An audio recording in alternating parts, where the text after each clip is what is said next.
നമസ്കാരം. കേരളത്തിൻ്റെ അന്താരാഷ്ട്ര ചലച്ചിത്രമേളയ്ക്ക് തിരശ്ശീല ഉയരുകയാണ്. ആദ്യ ദിവസം ഉദ്ഘാടന ചിത്രം കൂടാതെ 10 സിനിമകൾ മാത്രമേ പ്രദർശിപ്പിക്കുന്നുള്ളൂ. ഈ 10 ചിത്രങ്ങളിൽ എടുത്തു പറയേണ്ടത് IFFK ലൈഫ് ടൈം അച്ചീവ്മെന്റ് പുരസ്കാരം നൽകി ആദരിക്കുന്ന ഹോങ്കോങ് സംവിധായിക ആങ് സൂയിയുടെ ജൂലൈ റാപ്സഡി എന്ന സിനിമയാണ്. മധ്യവയസ്സിന്റെ വൈകാരിക പ്രതിസന്ധികളിലൂടെ കടന്നുപോകുന്ന ലാം എന്നു പേരുള്ള സ്കൂൾ അധ്യാപകനാണ് ഇതിലെ കേന്ദ്ര കഥാപാത്രം. അദ്ദേഹത്തിന് തൻ്റെ വിദ്യാർത്ഥിനിയായ ഒരു പെൺകുട്ടിയോട് പ്രണയം തോന്നുന്നു. അവിടെ നിന്നാണ് സിനിമയിലെ കോൺഫ്ലിക്റ്റ് ആരംഭിക്കുന്നത്. ലാം പഠിപ്പിക്കുന്നത് പുരാതന ചൈനീസ് സാഹിത്യമാണ്. കവിതാ കമ്പമുള്ളയാളാണ് അദ്ദേഹം. പക്ഷേ ജീവിതത്തിൽ അദ്ദേഹം നേരിടുന്ന പ്രശ്നങ്ങൾ തീരെ കാവ്യാത്മകമല്ല. ഈ വൈരുദ്ധ്യത്തെ വിദഗ്ധമായി സന്തുലനം ചെയ്തുകൊണ്ടാണ് ആങ് സൂയി ജൂലൈ റാപ്സഡി ഒരുക്കിയിരിക്കുന്നത്. ആങ് സൂയിയുടെ സിനിമ ഉണ്ടെങ്കിലും ആദ്യ ദിവസം എല്ലാവരും ആവേശത്തോടെ കാത്തിരിക്കുന്നത് ഐ ആം സ്റ്റിൽ ഹിയർ എന്ന ചിത്രമാണ്, മേളയുടെ ഉദ്ഘാടന ചിത്രം. വിഖ്യാത ബ്രസീലിയൻ സംവിധായകൻ വോൾട്ടർ സാലസ് ഒരുക്കിയ ഈ ചിത്രത്തിൻ്റെ ഭാഷ പോർച്ചുഗീസാണ്. IFFKയിൽ ഇതിനു മുൻപും വോൾട്ടർ സാലസിൻ്റെ സിനിമകൾ വന്നിട്ടുണ്ട്.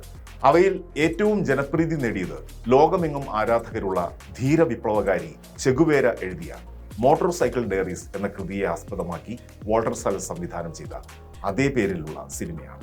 എടുത്തു പറയേണ്ടതായ 2 സിനിമകൾ കൂടി വോൾട്ടർ സാലസിന്റെ ഫിലിമോഗ്രഫിയിലുണ്ട്. 1950കളിലും 60കളിലും അമേരിക്കയിൽ ഉടലെടുത്ത ബീറ്റ് ജനറേഷൻ എന്ന വിഗ്രഹഭഞ്ജക സാംസ്കാരിക മുന്നേറ്റത്തിന്റെ പ്രതീകമായ ഓൺ ദ റോഡ് എന്ന കൾട്ട് നോവലിനെ ആസ്പദമാക്കി അതേ പേരിലെടുത്ത ചിത്രമാണ് അവയിലൊന്ന്. ജാക്ക് കെറുവാക്ക് എഴുതിയ നോവലാണ് on the road. Fernanda Montenegro എന്ന വിഖ്യാത അഭിനേത്രി കേന്ദ്ര കഥാപാത്രമായി അഭിനയിച്ച സെൻട്രൽ സ്റ്റേഷൻ എന്ന റോഡ് മൂവിയാണ് മറ്റൊന്ന്. ഐ ആം സ്റ്റിൽ ഹിയർ എന്ന സിനിമയിലെ പ്രധാന കഥാപാത്രമായ യൂനിസ് പായ്വയെ അവതരിപ്പിക്കുന്ന ഫെർണാണ്ട ടോറസ് ഫെർണാണ്ട മോണ്ടിനെഗ്രോയുടെ മകളാണ്.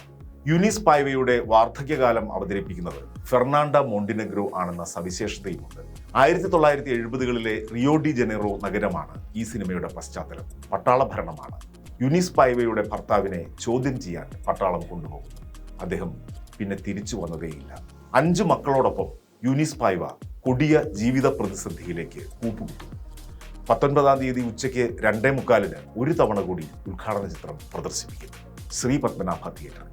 ഈ സിനിമയുമായി ബന്ധപ്പെട്ട് ഒരു അഭിമുഖത്തിൽ വോൾട്ടർ സാലസ് പറഞ്ഞ ഒരു വാക്യത്തോടെ അവസാനിപ്പിക്കാം. സാലസിന് വളരെ പരിചയമുണ്ടായിരുന്ന ഒരു കുടുംബത്തിന്റെ കഥയാണ് I am still here. Salles പറഞ്ഞു, "When you live through something that you couldn't forget, that's a really good starting point." പിന്നീട് അദ്ദേഹം വിശ്രുത അമേരിക്കൻ സംഗീതജ്ഞൻ ഡ്യൂക്ക് എലിംഗ്ടനെ കോട്ട് ചെയ്തു. "To be a musician, you have to love music, but you have to listen to yourself."